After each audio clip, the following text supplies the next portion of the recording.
The Holy Land, Galilee. Here, on the Mount of Beatitudes, Jesus Christ gave his most well-known sermon. He spoke of love and tolerance. For these words, Jesus was murdered by the Romans. 325 years after they crucified Jesus and many of his followers, the Romans adopted Christianity.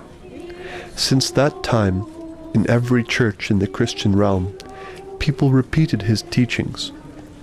Throughout the centuries, the Roman Catholic Church blamed his murder on the Jewish people.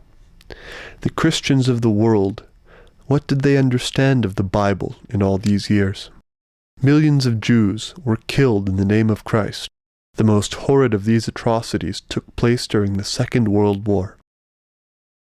In a time of global catastrophe, the only nation among those occupied by Nazi Germany to demonstrate their understanding of the essence of Christianity was Denmark. These true Christians saved all of the Jewish citizens in their country. This film is dedicated to the brave and noble Danes. I was just a child, and one morning my parents called me into the bedroom and they said, look up in the sky, and I looked up in the sky and it was black with aeroplanes, and my mama said, oh, this is not good, this is the Germans.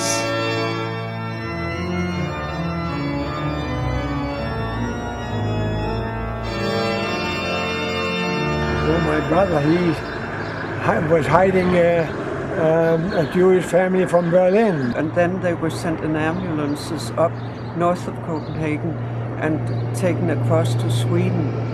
The Jews in Denmark was Danish first and then Jewish later. For some time, the Danish police force was also acting as what you would call Coast Guard. My father was Julius Grundfør. He was a minister and he was helping the Jews.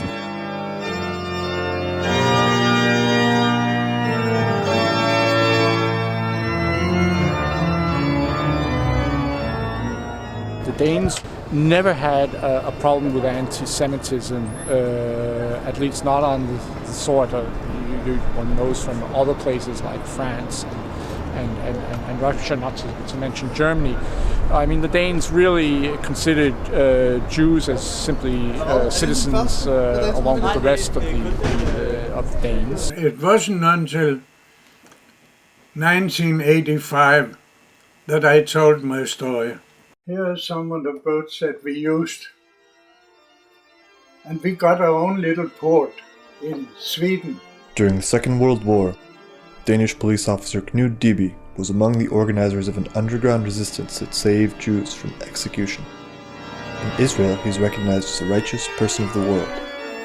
That episode will remain in human history as an example of bravery and dignity. And the Bernadotte, did you meet him personally? Yeah, in fact, he saved more people than Wallenberg. And Bernadotte would actually negotiate with Himmler, because Himmler knew he was in a Swedish royal family. So Bernadotte got a promise from Himmler in April that they would stop gassing. One of the most interesting places was actually hospitals. And one of my friends was actually a chauffeur on ambulances, and they would actually pick up Jews all over northern part of the Zealand, and they would take them in to the doctors at the hospitals outside around Copenhagen, and they would be put into wards, all different wards, 5 or 10 in each one of them.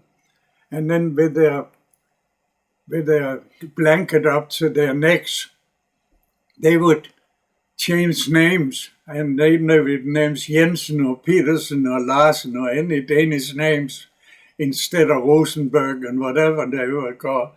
So, and one of the nurses came to the doctor and said, "Doctor, what kind of sickness should I put on the bulletin here for that person?" And the doctor said, "Why don't you put German measles?"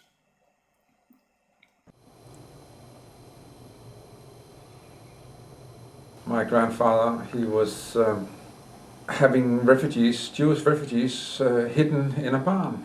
And my granddad, whose name was Johann Frederick Caro, he sent my dad over with food and supplies to these refugees, Jewish refugees that was hidden there, waiting for being shipped over to Sweden.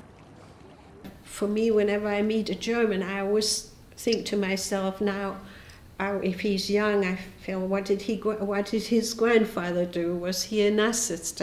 And to me, there's always that little thing now.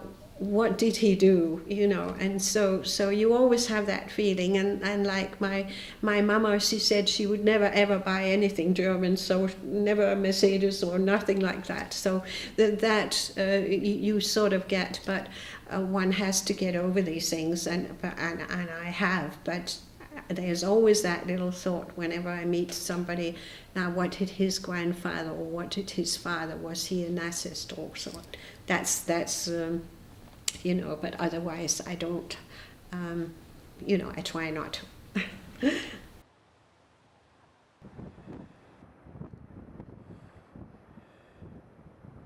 Here's the book Boats in the Night.